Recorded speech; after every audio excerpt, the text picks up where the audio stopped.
Hey everyone, welcome back. I'm Derek Mon, and the King has returned. As part of Seiko's 140th year anniversary, dating back to 1881, Seiko has revived the King Seiko in the new form of the SJE083, which I'm going to show you today.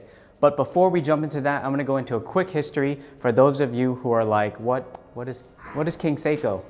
And if you're new here, please make sure to subscribe. Now let's jump right in. Okay, so basically around 1959, Seiko had split up their Suwa manufacturer into two entities. Daini Seiko, which is where King Seiko was created, and you might be familiar with their lightning bolt looking logo, and Suwa Seiko, which is where Grand Seiko was born. King Seiko was created about 1 year after Grand Seiko in 1961, and its purpose was to demonstrate Seiko's ability to create high accurate and quality mechanical watches. Although it wasn't meant to be at the same level of Grand Seiko, because the purpose of both series was to have more variety for the customer, as they were also priced differently. While Daini was responsible for King Seiko and Suwa for Grand Seiko, the brands both operated independently of each other with their own R&D and were in competition with each other, which helped both brands improve their quality with this internal competition. But later, both factories were producing both King and Grand Seiko watches because of their brand sharing strategy.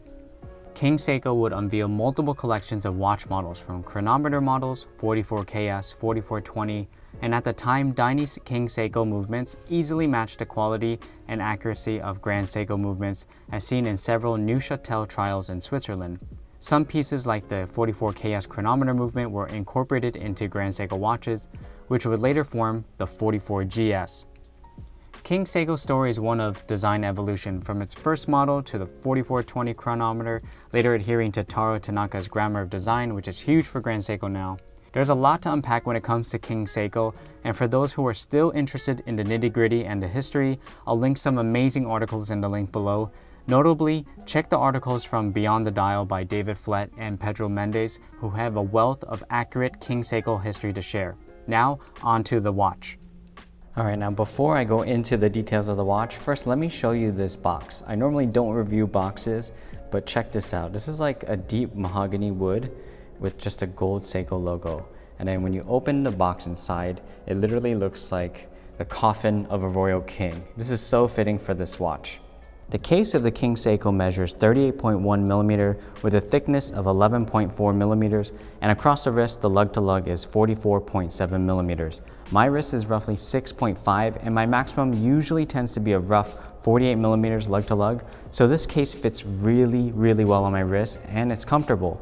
And not to mention, it's only about 0.5mm thicker than the original 1965 King Seiko, which most of the height comes from that box-shaped sapphire crystal, which I'll get into later. This recreation also features that 38.1mm case size, which is just a slight increase from the 36.5, the original one, and to me it still fits in that sweet spot of keeping it vintage but modern. This King Seiko definitely has those dressy vibes going on with its slim case and that beautiful shiny black crocodile strap and its Seiko engraved pin buckle. Whoever adds this to their collection will definitely have to mix and match straps, because I can tell already this is going to be a strap monster that will pretty much work in whatever casual to dressy non-sporty situation you find yourself in. And this watch uses a 20mm lug width, so you're welcome in advance for anyone who's already looking for straps. Seiko uses a stainless steel case with Seiko's super hard coating, adhering to that Taro Tanaka's grammar of design that I mentioned earlier, with its mix of large mirror polished surfaces, or otherwise known as Zaratsu, on flat areas to promote great legibility and high quality in the workmanship of the polishing, which you can see here throughout the entire case.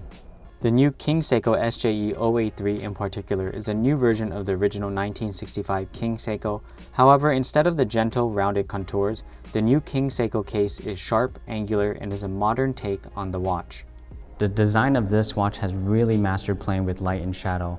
I mean, just look as I gently tilt the watch, the lugs actually look to be slimmer than they actually are. But if you look up close, you'll see that there's Zaratsu polished on different angles, so those flat surfaces are just mix and matching with shadow and light. So some part of it goes into shadow while the other one goes into light. And then you can see this also reflected throughout the entire case, and also the bezel as it slopes into the round case. Throughout the case span, I mean, at $3,000, I really believe that this polishing is punching way above its price point. Following along the case is a crown, which is signed with the Seiko logo, and right above it has a W standing for water resistant. Now this watch has a 5-bar water resistance, which roughly translates to 50 meters or 165 feet of water, which is definitely better than most dress watches that usually have about a 3-bar water resistance. But make no mistake, I would definitely not submerge this watch in any body of water. I always find 5-bar to be an interesting middle ground between a splash of water at 3-bar versus fully swimmable at 10-bar. But hey, that's a discussion for another day. I wouldn't want to ruin that black alligator strap anyways by splashing around in some water. Now as we go on to the case back features a gold King Seiko medallion with a shield. Noticeably, the shield contains a small crown in the middle with 3 little stars on the sides of it.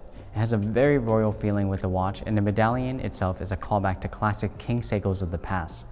The case back also has some text which reiterates its 6L35 movement, water resistance, stainless steel, magnetic resistance, and anti-reflective coating. And not to mention, it's still Zaratsu polished throughout the entire case back. If I wave my hand right over it, you can literally see a perfect reflection of my hand. On the top of the case is a beautiful box-shaped sapphire crystal to mimic the style of the old acrylic and mineral crystals, but having high scratch resistance. As mentioned, the sapphire crystal has anti-reflective coating on the inner surface, which will help reduce glare for better legibility. And overall, I find that the watch has a huge focus on legibility, and that this box-shaped crystal only furthers that, in which you can still easily read time by quickly glancing at this watch on your wrist from any angle. The details continue onto this beautiful silver dial with a sunburst finish. Just like Grand Seiko, this King Seiko uses Zaratsu polished surfaces on each of the multifaceted hour markers and hands, which help reflect color, and I always love how the light color dial can create this really cool appearance in a fully shadowed or low light environment. Quick side note, typically on the darker dials, Grand Seiko will use a brush polish marker and hands to reflect white light better. So you see here on the King Seiko, they use their high polished Zaratsu on their hour markers and hands, and that's supposed to reflect dark colors and color and light better. The dial looks even better in direct sunlight, of course, and the Zaratsu polished surfaces just help show off that high quality polishing by catching sparkles off each tick of the second hand. Following the grammar of design, the 12 o'clock marker has a double marker and is textured at the top surface with a sharp indent in between, creating a W shape.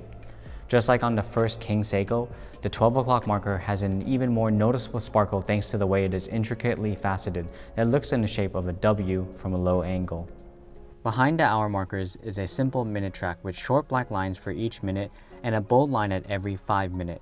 The Seiko logo sits right underneath the 12 o'clock marker and is applied and Zaratsu polished, and below the hands is a simple text, King Seiko DiaShock 26 Jewels, referring to Seiko's DiaShock technology, and the jewel count has increased by 1 jewel from the original 44-9990 King Seiko. Now the most noticeable difference on this model is the inclusion of the date window at 3 o'clock, which results in a shorter 3 o'clock hour marker, a beautifully decorated date window, and a clear legible black date text behind a white background.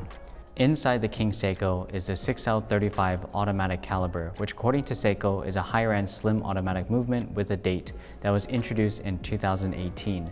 It is similar size of the ETA 2829A2 and is similar to Seiko's 4L25 and 4L75. This movement also has an extra jewel, now 26, and switched from double-cone Inca block shock absorbers to Seiko's own 3-sided dia fix. It also has a boost in power reserve, now at 45 hours, up from the original 42 hours previous movement. The daily accuracy of this movement ranges from +15 to -10 seconds per day, which is a standard to how Seiko lists their accuracy.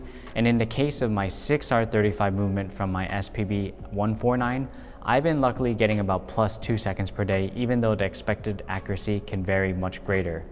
The King Seiko Re-Creation is a welcome addition back to Seiko's history, and fittingly in the 140th anniversary of the brand. Seiko's history is rich with products lost to archives and not currently produced in the modern era, but hopefully Seiko fans can rejoice as this King Seiko really shows off its royalty. The watch is a tasteful, simple, modern version of the original reference King Seiko, now with a date window, modern size, modern movement, and I think it's a home run.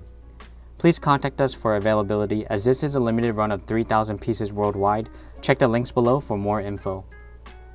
Thanks for making it to the end of this video. Your support really means the world to us. Please subscribe to our channel, Karat Co Watches and Jewelry, if you like watches. Like this video if you found it interesting, and leave a comment below on your thoughts on the new King Seiko SJE083, the return of the king. It's been a minute, and I'll see you guys next time. Bye.